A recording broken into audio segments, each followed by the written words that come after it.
Mesdames, Messieurs, bonjour. Merci de nous rejoindre pour cette nouvelle édition à la une de ce jeudi 20 novembre. Coopération algéro-vietnamienne, 7 accords et mémorandums d'entente ont été signés dans plusieurs secteurs à la faveur de la visite de 2 jours du Premier ministre vietnamien à Alger. 2 autres accords ont été signés lors du Forum économique algéro-vietnamien. Les détails dans ce journal. Nous parlerons de la valorisation des vases accumulés au fond des barrages qui peut s'avérer une alternative innovante pour mieux gérer les ressources en eau. L'Algérie explore de nouvelles solutions et agit pour transformer ces difficultés en véritable opportunité économique. Et au Maroc, les années de corruption, d'injustice, de promesses non tenues ont fini par épuiser les Marocains et pousser beaucoup au bord de l'exaspération. À cela s'ajoutent les réseaux de trafic de drogue. Une grande opération a permis de démanteler un réseau de trafic vers l'Espagne, ce qui révèle l'ampleur du phénomène. Bienvenue à tous. La visite officielle en Algérie du Premier ministre de la République socialiste du Vietnam, Pham Minh Chinh, se poursuit. La coopération bilatérale entre les deux pays se renforce avec la signature de 7 accords et mémorandums d'entente dans plusieurs secteurs, traduisant la volonté des deux pays de consolider leurs liens et de développer leurs échanges économiques et techniques. Myriam Damis. La visite du Premier ministre vietnamien à Alger a été extrêmement fructueuse.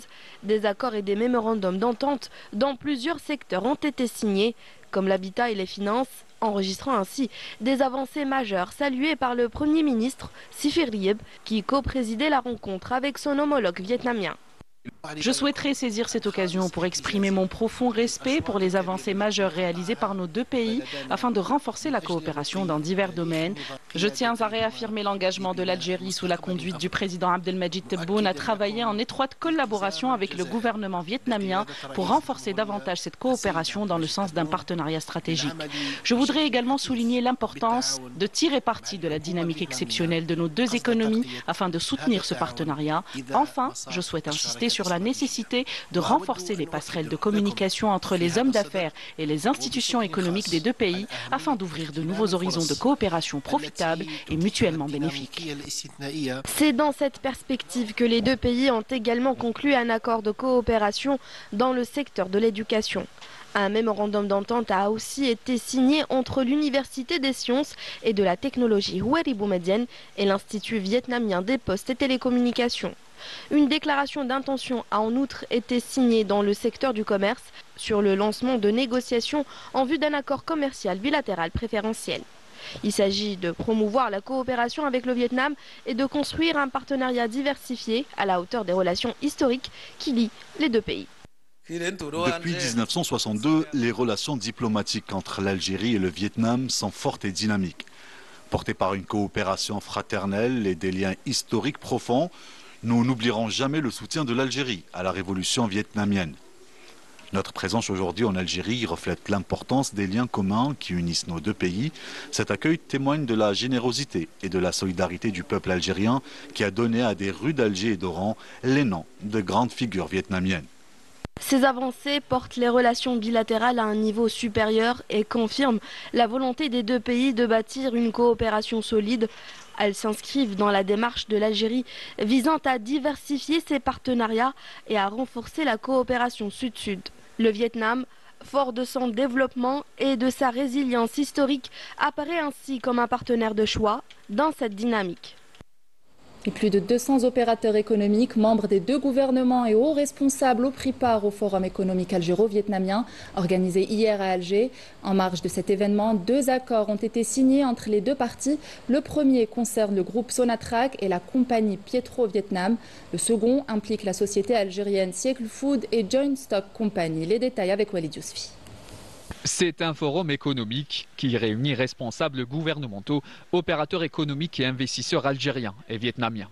Objectif, donner une nouvelle impulsion au partenariat économique entre les deux pays.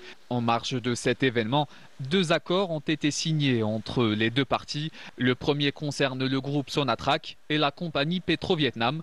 Le second, quant à lui, implique la société algérienne Siècle Food et Joint Stock Company.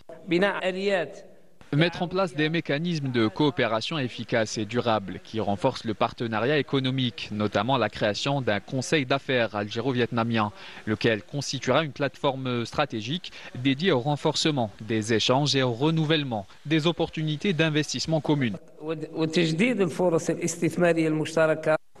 Les relations algéro-vietnamiennes sont excellentes et nous mettrons à disposition des hommes d'affaires toutes les opportunités nécessaires afin de faciliter la concrétisation de leurs projets, notamment dans les secteurs de l'énergie, de l'industrie et de l'économie du savoir. Un environnement juridique stable a été établi grâce à la loi sur l'investissement qui garantit la continuité de ces dispositions pour une durée d'au moins 10 ans. Offrant ainsi aux investisseurs une visibilité claire à long terme. Au centre des discussions, énergie, industrie, technologie, numérique et agriculture, des secteurs jugés stratégiques pour renforcer une coopération qui dépasse désormais le cadre traditionnel des hydrocarbures. Depuis 40 ans, nous travaillons au développement du secteur agricole, ce qui a permis à nos produits tels que le riz, le café et le bois d'accéder à des marchés internationaux. Nous profitons de cette occasion afin d'explorer les opportunités de coopération dans ce secteur stratégique. Nous avons travaillé en étroite coordination avec les autorités publiques pour relever les défis liés à l'industrialisation et au développement de l'agriculture et au renforcement des exportations hors hydrocarbures. Les relations algéro-vietnamiennes connaissent une avancée notable, notamment dans le domaine de l'énergie, et nous œuvrons à développer des partenariats dans de nombreux secteurs. Ce forum marque ainsi une volonté commune des deux pays de passer à la vitesse supérieure et de transformer les discussions politiques en projets économiques concrets. Pour le Vietnam, l'Algérie représente une porte d'entrée vers le marché africain. L'Algérie ambitionne d'occuper la première place mondiale en termes de nombre d'activités organisées dans le cadre de la Semaine mondiale de l'entrepreneuriat qui se tient jusqu'au 23 novembre à Alger. L'occasion de développer les capacités et compétences entrepreneuriales chez les jeunes, notamment les étudiants, en les motivant et en leur offrant également des contenus pouvant les aider à transformer leurs idées en projets concrets. Anis Chir. Construire ensemble, c'est sous ce slogan que se déroule la Semaine internationale de l'entrepreneuriat en Algérie. Un slogan qui se traduit concrètement dans la réalité. Les pouvoirs publics ont présenté les dispositifs mis en place afin de donner tous les moyens aux citoyens algériens et lui permettre de se lancer dans l'aventure entrepreneuriale. Le ministre de l'économie, de la connaissance, des startups et des micro-entreprises, Nordin Wadah, nous éclaire sur comment le citoyen algérien peut concrètement entreprendre. Alors aujourd'hui, entreprendre en Algérie, il y a plusieurs manières de faire. Vous avez l'auto-entrepreneur, dont vous pouvez de manière individuelle, sur 5 minutes en ligne, sur anao.dz, être immatriculé officiellement, avoir une identité fiscale, avoir une couverture sociale et pouvoir prester et travailler en toute légalité avec les entreprises publiques et privées. La NESDA, levier majeur de l'écosystème entrepreneurial algérien, a présenté le lancement de 2 plateformes, Small Business Hub et Al Tawtin, qui visent à renforcer la coopération entre les micro-entreprises et les porteurs de projets. En matière de financement, nous avons 3 formules. Disons que les deux formules très utilisées, la première c'est un financement mixte. Le porteur de projet apporte 50%, NESDA apporte 50% de notre projet. C'est un financement gratuit parce que sans intérêt sur une durée de remboursement de 7 ans. Je suis entrepreneur, en même temps enseignante d'anglais dans mon propre école que j'ai fait avec ANAD il y a 3 ans. Tout d'abord, je vais lancer un produit qui est à base de spiruline. C'est une microalgue qu'on retrouve dans les oasis algériens. Les pouvoirs publics lancent un appel fort à la jeunesse algérienne, les incitant à entreprendre et réaliser leurs rêves. Zoom à présent sur cette unité industrielle dans la wilaya de Djelfa, spécialisée dans la production de poutres en béton. Une unité qui constitue un véritable levier pour l'économie nationale en approvisionnant les projets ferroviaires et miniers à travers tout le pays. Walid Benouis. La fabrication des poutres en béton passe par plusieurs étapes. Tout commence par la préparation des moules avec les matières premières et les barres de fer. Le béton est ensuite coulé et traité par la pression et les vibrations pour augmenter sa solidité. Elle est ensuite conduite à la chambre de séchage avant d'être finalement transférée aux espaces de stockage. Cette opération est supervisée par des employés et des cadres compétents algériens. Dieu merci, nous avons reçu des formations en électricité et dans bien d'autres domaines. Cela fait 1 an que je suis ici et nous avons été formés par l'entreprise Infrarail. Notre usine produit 4 types de poutres. Des poutres à charge lourde de 32,5 tonnes, des poutres à charge moyenne de 22,5 tonnes et des poutres de sécurité avec une capacité de production de 1500 poutres par jour. Dans ce laboratoire, les ingénieurs veillent au contrôle de la qualité et au respect des standards de qualité internationaux pour garantir la conformité de leurs produits aux normes. Il y a un contrôle quotidien et périodique avec la présence du représentant du bureau d'études. Nous faisons aussi un contrôle géométrique des poutres suivant les standards internationaux en vigueur, à l'instar du standard numéro 13230. Nous fournissons en poutres à béton les projets miniers de Béchar, Tindouf et de Garet Bilat, et ce conformément aux instructions du président de la République pour livrer le projet dans les délais. L'unité de Hassi Bahbah contribue grâce à ses cadres et ses équipements au développement des projets de voies ferrées, participant ainsi à renforcer les infrastructures nationales et à accompagner la dynamique de modernisation du pays. La valorisation des vases accumulés au fond des barrages peut s'avérer une alternative innovante pour mieux gérer les ressources en eau.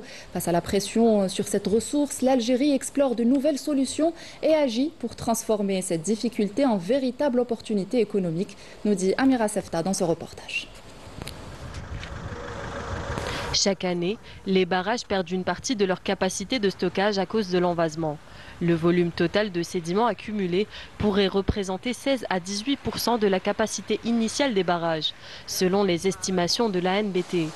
Aujourd'hui, le taux de remplissage moyen national est de 41%, avec de fortes disparités régionales. Donc aujourd'hui, nous avons organisé une journée technique consacrée à la valorisation de la vase. Comme vous le savez, donc, nos barrages souffrent du phénomène d'envasement.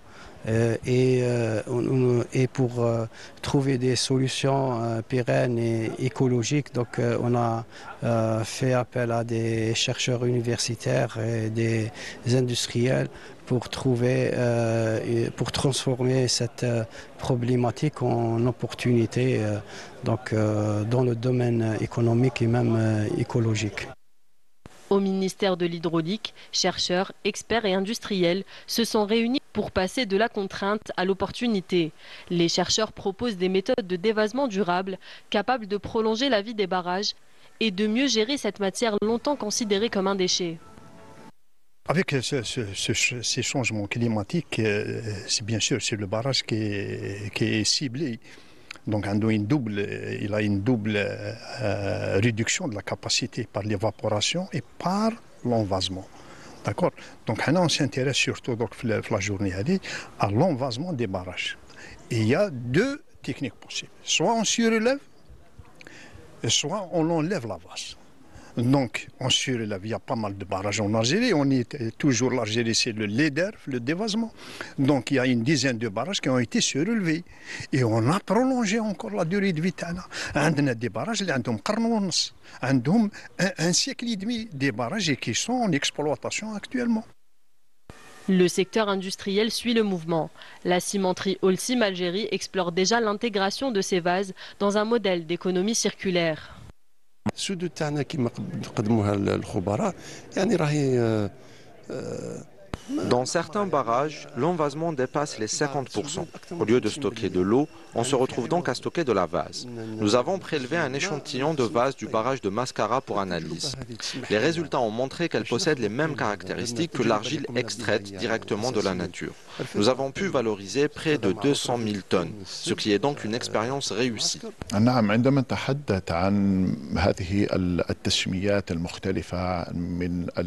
Le problème de l'envasement peut être transformer en véritable opportunité. Les sédiments extraits des barrages peuvent, par exemple, enrichir les terres agricoles et améliorer leur fertilité, ou être utilisés dans l'industrie, comme dans la production de ciment, où ils apportent une valeur ajoutée importante. L'idée est de sortir d'un mode de pensée traditionnel pour exploiter au maximum toutes les ressources disponibles, transformer les obstacles en solutions, économiser des fonds publics et créer de la richesse et de l'emploi. Cette approche soutient un développement économique croissant et renforce la souveraineté nationale.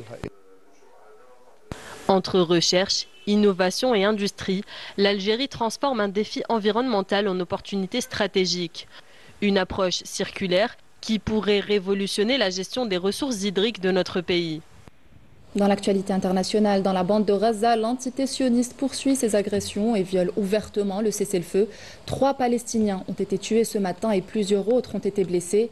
Et en ce 20 novembre, journée mondiale de l'enfance, le ministère palestinien de l'Éducation et de l'Enseignement supérieur rappelle la situation dramatique des enfants à Gaza et en Cisjordanie occupée, où plus de 19 000 écoliers sont tombés en martyrs depuis le début de la guerre génocidaire sioniste. Des centaines d'écoles et structures éducatives ont été détruites, privant des milliers d'enfants de leurs droits fondamentaux. Mejda Jahmoun. En Palestine, la trêve annoncée reste lettre morte. L'entité sioniste poursuit ses agressions et viole ouvertement le cessez-le-feu. En effet, rien que ce matin, 3 Palestiniens ont été tués et plusieurs autres blessés lors d'un raid sur Beni Souhila, à l'est de Khan Younes. La veille, les frappes avaient déjà fait 28 martyrs et plus de 70 blessés, touchant des zones résidentielles et provoquant des dégâts importants aux habitations. Une réalité d'autant plus cruelle qu'elle coïncide avec la Journée internationale des droits de l'enfant. La Palestine dresse un bilan qui glace. Selon le ministère de l'Éducation, plus de 19 000 écoliers ont été tués depuis octobre 2023 et près de 28 000 blessés, tandis que des centaines d'écoles, de crèches et d'espaces dédiés aux enfants ont été totalement ou partiellement détruits à Gaza comme en Cisjordanie. Sur le plan humanitaire, les équipes tentent de maintenir un minimum de services vitaux. L'OMS mène depuis le 9 novembre une campagne de vaccination dans des conditions extrêmement dangereuses. Plus de 10 000 enfants de moins de 3 ans ont déjà été vaccinés. L'organisation espère atteindre 40 000 malgré l'agression en cours. Pour rappel, l'agression génocidaire menée contre Gaza a fait près de 70 000 martyrs, en majorité des femmes et des enfants, depuis le 7 octobre 2023. En application des lois relatives à l'incinération et à la destruction de divers types de drogues et à l'instar des opérations précédentes, des opérations régionales de destruction de stupéfiants et de substances psychotropes ont été organisées hier au niveau de la wilaya de Chlef en première région militaire, la wilaya de Tlemcen en deuxième région militaire, la wilaya de Béchar en troisième région militaire, la wilaya de Biskra en quatrième région militaire et la wilaya de Constantine en cinquième région militaire, et ce en présence des autorités judiciaires et sécuritaires locales et régionales. Au cours de cette opération, l'ensemble des drogues saisies par les unités de l'armée nationale populaire, de la gendarmerie nationale, de la sûreté nationale et des douanes algériennes à travers le pays ont été collectés. Les détails avec Walid Benouis. En application des lois relatives à l'incinération et à la destruction de divers types de drogues et à l'instar des opérations précédentes, des opérations régionales de destruction de stupéfiants et de substances psychotropes ont été organisées hier au niveau de la wilaya de Chlef en première région militaire, la wilaya de Tlemcen en deuxième région militaire, la wilaya de Béchar en troisième région militaire, la wilaya de Biskra en quatrième région militaire et la wilaya de Constantine en cinquième région militaire, et ce, en présence des autorités judiciaires et sécuritaires locales et régionales. Au cours de cette opération, l'ensemble des drogues saisies par les unités de l'armée nationale populaire, de la gendarmerie nationale, de la sûreté nationale et des douanes algériennes à travers le pays ont été collectées. L'opération de destruction et d'incinération des diverses drogues saisies, dont le poids dépasse les 13 tonnes 584 kg et 794 g de kiff traité, 673 kg et 311 g de drogue dure cocaïne et 15 499 176 comprimés de substances psychotropes. S'est déroulé dans des conditions organisationnelles rigoureuses avec la mobilisation de l'ensemble des moyens matériels et humains nécessaires à la réussite de l'opération. Sous la supervision des commissions régionales chargées de la destruction des stupéfiants et des substances psychotropes, présidées par le représentant de l'autorité judiciaire compétente au plan régional.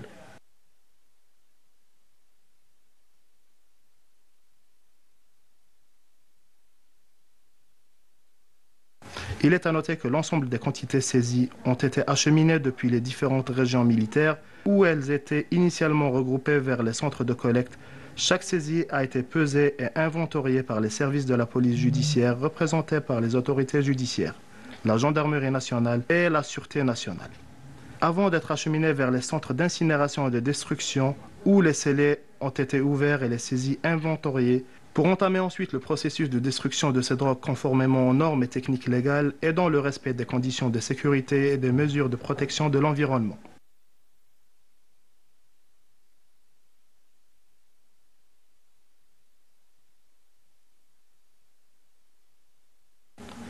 A noter que ces opérations régionales de destruction de drogue et de substances psychotropes confirment une nouvelle fois l'efficacité de la stratégie nationale de lutte contre ce phénomène et des efforts considérables déployés par les unités de l'armée nationale populaire et des différents services de sécurité pour faire face à ce fléau qui menace notre société, notre sécurité nationale et notre économie, et contrecarrer toutes les tentatives visant à inonder notre pays par ces substances toxiques.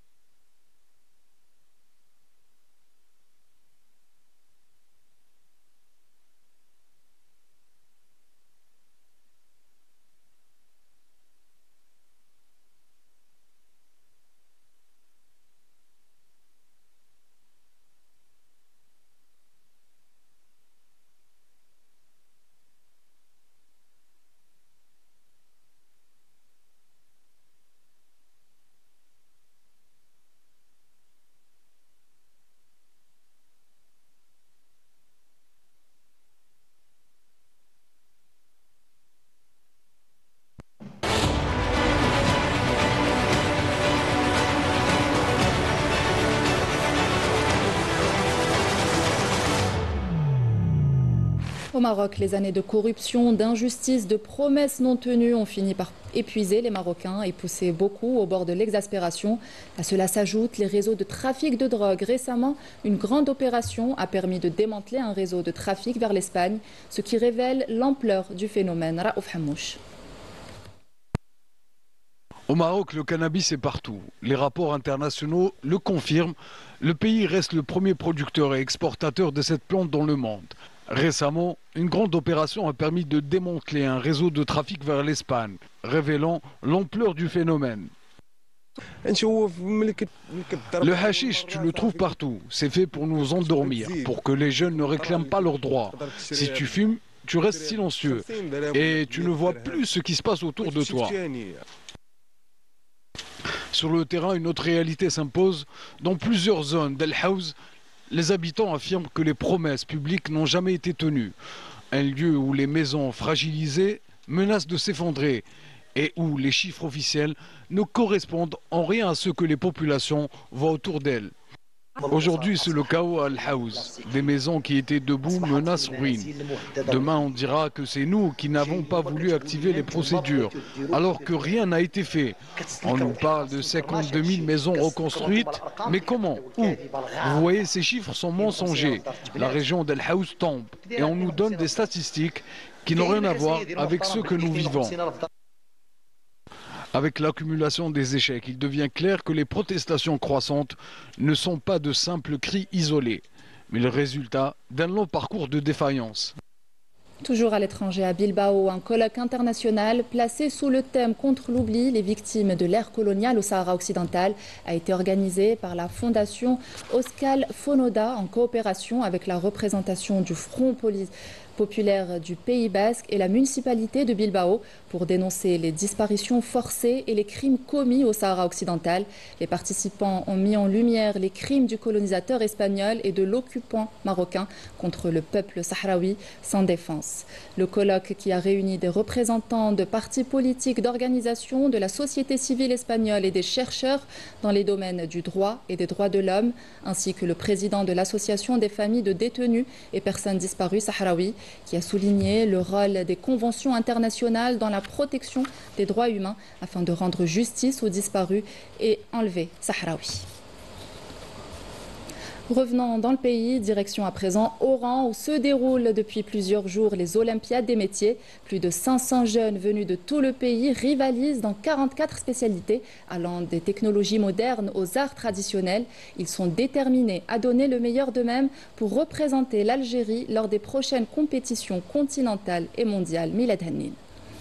Depuis plusieurs jours, Oran est devenue une véritable capitale du savoir-faire à l'occasion des Olympiades des métiers. Plus de 500 jeunes talents venus des 4 coins du pays se défient dans 44 métiers, allant des technologies modernes aux arts traditionnels.